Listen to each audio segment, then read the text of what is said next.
आज जो शख्सियत हमारी वीडियो का मौजू है उनका नाम है लेफ्टिनेंट जनरल आसिफ गफूर।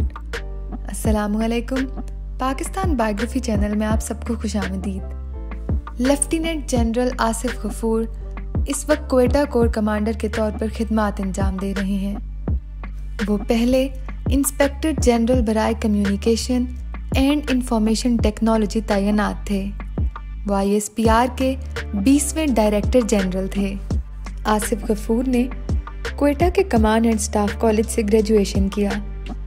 उन्होंने इंडोनेशिया के कमांड एंड स्टाफ कॉलेज से भी एक कोर्स किया और इस्लामाबाद में नेशनल डिफेंस यूनिवर्सिटी से स्ट्रेटेजिक स्टडीज़ में मास्टर्स की डिग्री हासिल की।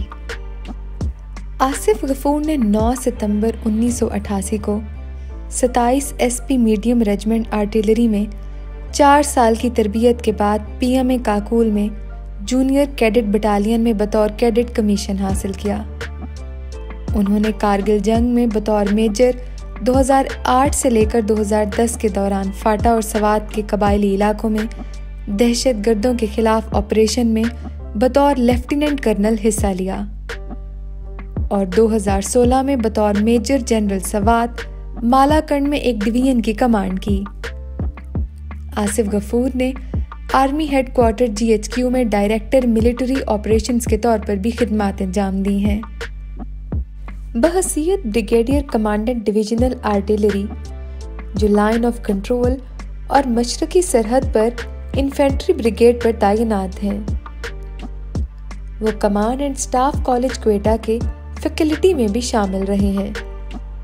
जनरल ने brigade major infantry brigade assistant military secretary MS branch GSO1 military operations directorate GHQ में डायरेक्टर मिलिट्री ऑपरेशन समेत मुख्तलिफ स्टाफ, हिदायती और कमांड असाइनमेंट्स पर खिदमत अंजाम दी।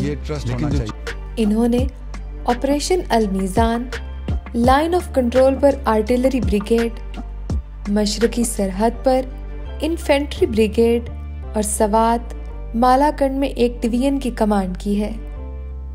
जनरल आसिफ गफूर को 2008 के दौरान बाजोड़ में ऑपरेशंस के लिए चीफ ऑफ आर्मी स्टाफ की तरफ से तारीफी कार्ड और हिलाले इम्तियाज मिलिट्री हासिल करने का शर्फ हासिल हुआ। जनरल आसिफ गफूर को 2016 में ISPR का डायरेक्टर जनरल मुकर्रर किया गया था। जनवरी 2020 में गफूर को ओकाड़ा में जनरल ऑफिसर कमांडिंग 40 डिवीजन के तौर पर तैनात किया गया। 25 नवंबर 2020 को इन्हें लेफ्टिनेंट जनरल के ओहदे पर तरक्की दे दी गई और वो inspector general communications and information technology मुकर्रर हो गए। मौजूदा वक्त में वो क्वेटा कोर कमांडर के तौर पर खिदमत अंजाम दे रहे हैं।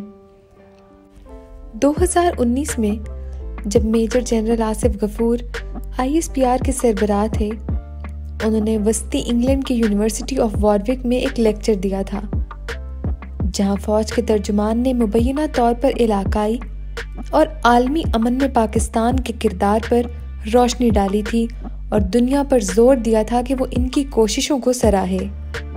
उस वक्त के ISPR के सरबराह army chief general Qamar Javed Bajwa के हमराह थे, जो इस वक्त सरकारी दौरे पर इंग्लैंड में थे। मेजर जनरल आसिफ गफूर ने तलबा से गुफ्तगू की। उन्होंने कहा कि पाकिस्तान की ख्वाहिश है कि अमेरिका अफगानिस्तान में अपनी फौजी मौजूदगी इस वक्त तक बरकरार रखे जब तक कि मुल्क में अमन और हालात मामूल पर नहीं आते। फौज के तर्जुमान ने दावा किया था कि आलमी ताकतें पाकिस्तान की मदद से अलकायदा को शिकस्त देने में कामयाब हुई हैं। उन्होंने कहा कि पाक फौज के ऑपरेशन के बाद दहशतगर्दी की सरगर्मियों में कमी आई है। मेजर जनरल आसिफ गफूर ने कहा कि दुनिया को दहशतगर्दी के खात्मे के लिए पाकिस्तान के किरदार पर शुक्रिया अदा करना चाहिए। उन्होंने मजीद कहा कि फौज ने अमन के हसूल के लिए अजीम कुर्बानियां दी हैं। उन्होंने इलाकाई अमन व इस्तेहकाम के हसूल के लिए अफगानिस्तान में अमन की अहमियत को उजागर किया। 2018 में जब एक सियासी पार्टी की तरफ से सियासत में फौज के किरदार पर तनकीद की गई तो मेजर जनरल आसिफ गफूर ने एक वसी प्रेस कॉन्फ्रेंस की, जिसमें उन्होंने खिताब करते हुए पाक भारत ताल्लुकात, Pashtun Tahaffuz movement, retired lieutenant general Asad Durrani के खिलाफ जारी इंक्वायरी समेत कई अहम अमूर पर बात की थी, और सोशल मीडिया पर प्रोपेगेंडा भी इन सब के साथ शामिल था। उन्होंने फ़ौज पर की गई कई तनकीदों का भी जिक्र किया, जिनमें फ़ौज को खलाई मखलूक के तौर पर हवाला देना भी शामिल था, जो जमहूरी अमल को मुतासिर करते हैं और ये इल्ज़ाम लगाते हैं कि वो अस्करियत पसंदों की पुष्ट पनाही करती हैं।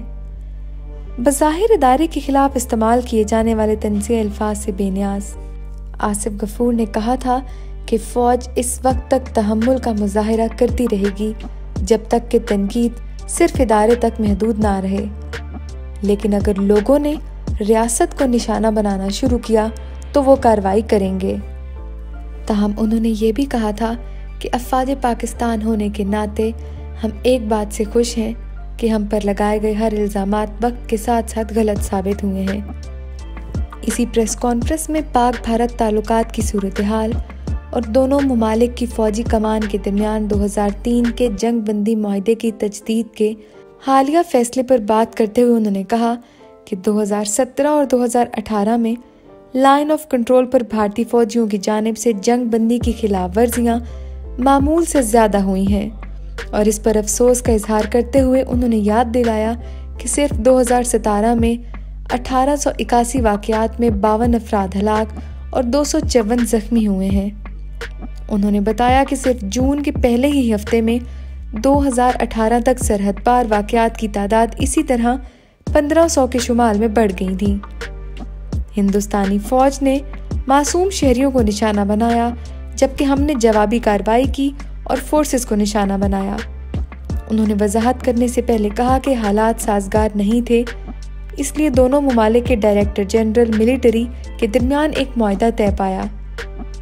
मज़ीद तसादुम से बचने और इस बात को यकीनी बनाने के लिए कि 2003 के जंगबंदी मुआहदे की खिलाफ वर्जी नहीं की जाएगी।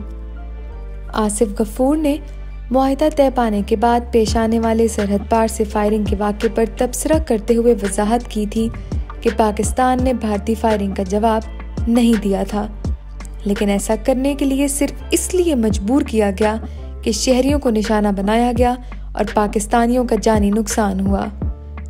उन्होंने इस मामले पर जिम्मेदारी का मुजाहिरा करने और इश्ताल अंगेजी ना करने पर पाकिस्तानी मीडिया की भी तारीफ की थी।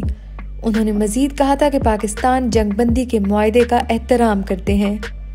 उसके बाद फरवरी 2019 में जब भारतीय एयरफोर्स के तैयारे ने लाइन ऑफ कंट्रोल की खिलाफ वर्जी की थी, तब मेजर जनरल आसिफ गफूर ने ट्विटर के जरिए शेयर किया था कि भारतीय फौजी तैयारों ने मंगल की सुबह मुजफ्फराबाद सेक्टर से दरअंदाजी करते हुए LOC की खिलाफ वर्जी की थी, जिसके बाद पाकिस्तानी फिजाइया ने फौरी तौर पर झड़प की और भारतीय तैयारे वापस चले गए। उन्होंने जोर देकर कहा कि आज वजीर आजम ने सबसे कहा है कि वो हर सूरत हाल के लिए तैयार रहें। हम सब तैयार हैं, अब वक्त आ गया है कि हिंदुस्तान हमारे जवाब का इंतज़ार करे। उन्होंने वजीर आजम की तरफ से बुलाए गए कौमी सलामती कमेटी के इजलास के बाद जारी होने वाले बयान का अदा करते हुए मजीद कहा कि जवाब हमारे इंतखाब के एक मौके और वक्त पर आएगा जब हमारी सिविल मिलिट्री क़यादत फैसला करेगी, और हकीकत ये है कि फैसला हो चुका है। हम पहले ही हिंदुस्तान को बेनकाब कर चुके हैं और इसे दोबारा करेंगे ताकि दुनिया को मालूम हो कि हिंदुस्तान असल में क्या चाहता है। मेजर जनरल आसिफ गफूर ने भारत को एक तगड़ा जवाब दिया था,